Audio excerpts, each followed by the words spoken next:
রসুল সাল্লাল্লাহু আলাইহি ওয়াসাল্লামের এক বিবির সঙ্গে বিয়ে হয়েছে, তো এখানে অলিমা করছেন। এক সাহাবী বলেন যে সাবিনা লাহমান ও ফৌজান, আমরা গোশত রুটি খুব খাইছি আসুদা হয়ে।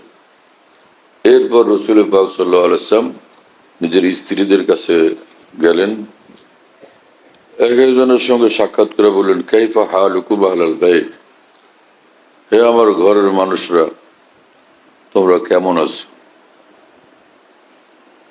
রসুল যেটা বলেন সাল্লাল্লাহু আলাইহি ওয়াসাল্লাম সেটাই তো সুন্নত তরিকা। এখানে কি আল্লাহ কেমন রাখছেন তোমাদেরকে, নাকি তোমরা কেমন আছো, কোনটা বলছেন? রাসূলুল্লাহ সাল্লাল্লাহু আলাইহি ওয়াসাল্লামের সুন্নতের চেয়ে উপরে কোন আমল হইতে পারে? এটা কেন চালু করা হয়েছে মিম্বার মেহরাব থেকে? আল্লাহ আপনাকে কেমন রাখছেন?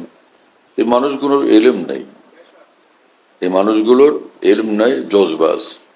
জজবাকে শরীয়তের হুকুম আহকামের তাবে রাখতে হয়, অধীনে রাখতে হয়, আর না হলে মহলে বেদাতের শিকার হবে।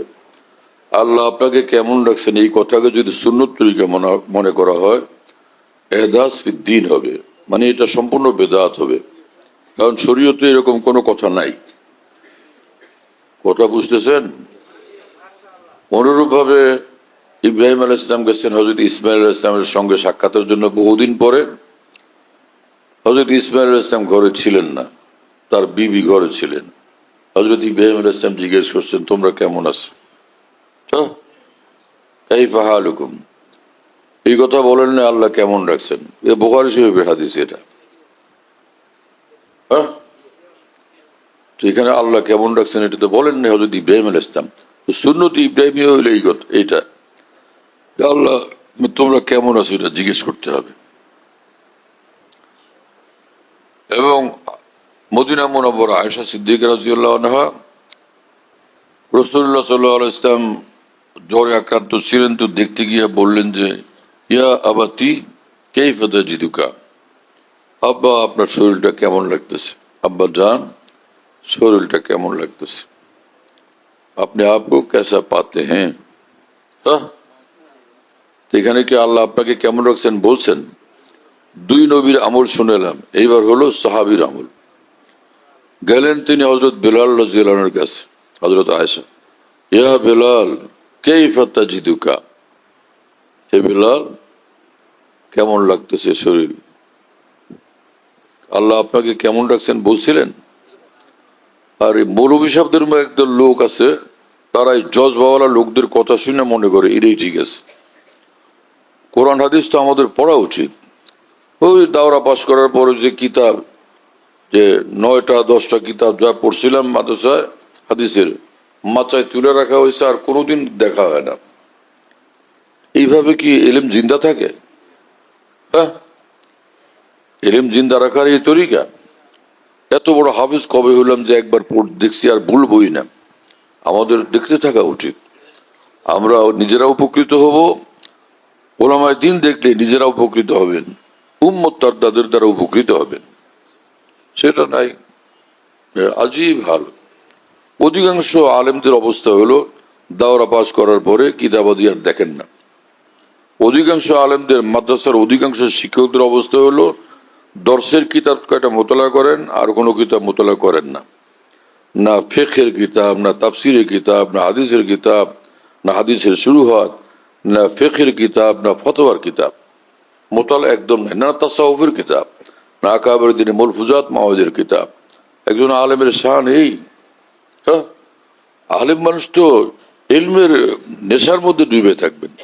কখনো কিছু দেখলেন, কখনো কিছু দেখলেন, কখনো কিছু দেখলেন, কখনো তাফসির দেখলেন, কখনো বুখারী শরীফ দেখলেন, মুসলিম শরীফ, আবু দাউদ শরীফ, নাসাই শরীফ, ইবনে মাজাহ শরীফ, মুওয়াত্তা ইমাম মালিক, মুওয়াত্তা ইমাম মুহাম্মদ। হ্যাঁ, কখনো তাফসির ইবনে কাসির নিলেন হাতে, কখনো তাফসিরুল বাহরিল মুহিত, কখনো তাফসিরে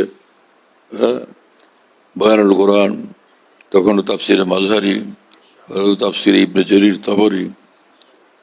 যেটাই খুলবেন ফায়দাই ফায়দা। আমি এক বিষয় দেখতেছি বেশ কিছুদিন যাব, আলহামদুলিল্লাহ কোনো বিষয় পুরা ইতমিনান হয়ে যায়, অর্থাৎ দলিল প্রমাণাদি পর্যাপ্ত হাতের কাছে আসে যেগুলো মজবুত এবং গ্রহণযোগ্য, ফের জবান খুলি আলহামদুলিল্লাহ। হ্যাঁ, কোনো আবেগী এবং জজবাতি কথা তো আলহামদুলিল্লাহ বলি না। যেটা আগে তাহকিক হয়, যে কোরআন সুন্নাহর আলোকে আকাবির দিনের তাহকিকাত দেখি, ফের কথা বলার তৌফিক হয় আলহামদুলিল্লাহ। দায়িত্বহীন ভাবে কথা তো বলা চাই না। কোন বড় আলেম বুজুর্গকে দেখছি, বললেন যে অমুক জায়গায় এরকম একটা কথা শুনে আসছি, হ্যাঁ, যে আলেমরা, যুবক আলেম বললেন এরকম কথা, মসলার ব্যাপারে আলোচনা করলেন, তো আপনাদের সামনে আলাপ করলাম, দেখেন বিষয়টা আপনারা দেখেন। বাস, অনেক বড় বুজুর্গ, ওনার ভক্তরা ওইটাকে সুন্নত হিসাবে দুনিয়াব্যাপী চালু করে দিয়েছেন, অথচ উনি আমাদের সামনেই বলছেন যে এটা দেখেন তো কি বিষয়, আপনারা তাহকিক করেন। তাহকিক করতে বলছেন, ভক্তবৃন্দ ওটাকে সুন্নত হিসাবে দুনিয়াব্যাপী চালু করে দিয়েছেন। এরকম পীর মাশায়েখের জজবাতি মুরিদরা অনেক বেশি ক্ষতিগ্রস্ত করে ফেলে উম্মতকে, যখন তারা বেতাহকিক কথা বলতে এরকম লাগামহীন হয়ে যান। আমার পীর বলছেন, আমার পীর বলছেন, পীর নসিহত করেন, আল্লাহর মহব্বত শিখান, আখিরাতের ফিকির শিখান, আল্লাহর ভয় শিখান, আল্লাহর মহব্বত শিখান।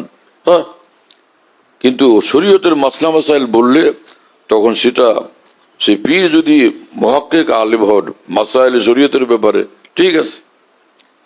আর যদি তিনি এরকম মুহাক্কিক আলেমদের মসলা বলতে অভ্যস্ত, তাও ঠিক আছে।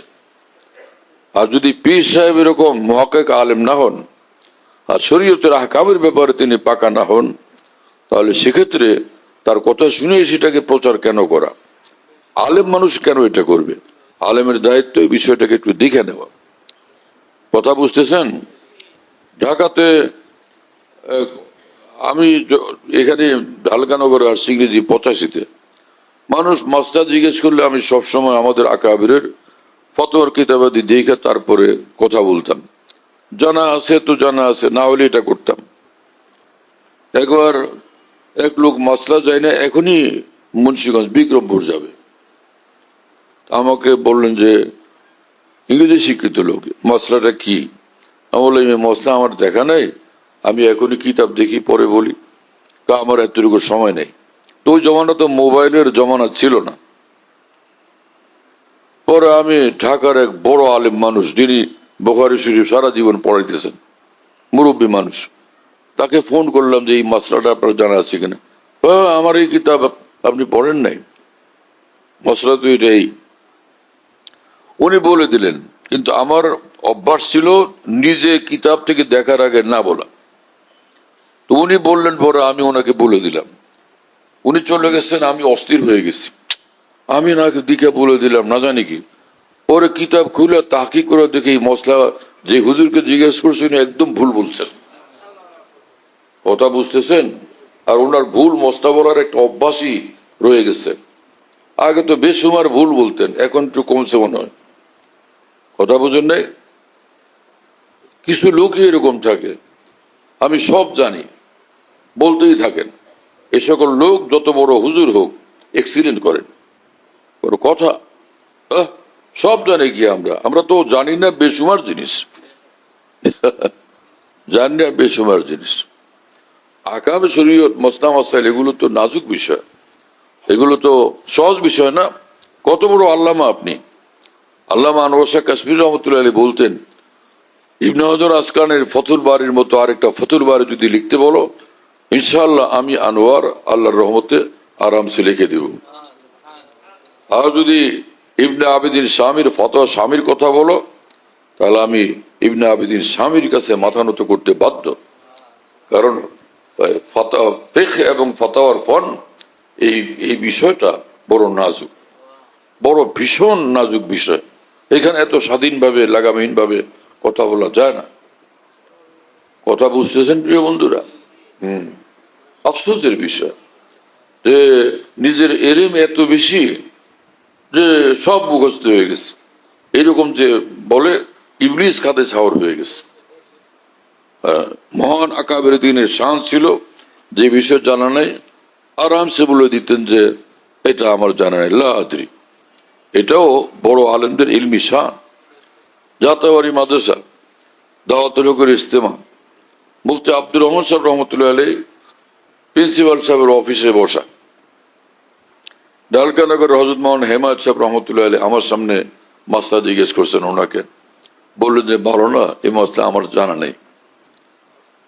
উনি আরেকটা মশলা জিজ্ঞেস করলেন, হুজুর আরেকটা মশলা জিজ্ঞেস করি, বলো হ্যাঁ।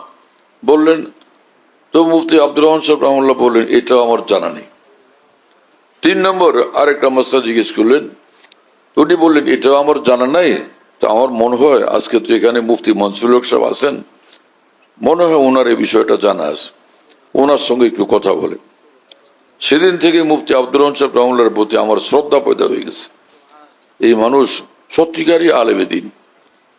3টা বিষয় আমি জানি না তিনি বলতে পারলেন আরামসে, কোনো সংকোচ বোধ করেননি, আরামসে বলতে পারছেন। ভিতরে অহংবোধ থাকলে, আত্মপ্রসাদ থাকলে, হুজব কিবির থাকলে, এলমি ঘমন্ড থাকলে তখন আর এরকম বলা যায় না আমি সব জানি। সব যে জানে এরকম মানুষ, এটা ধোকার মধ্যে আছে সে। আল্লাহ আমাদেরকে হেফাজত করেন।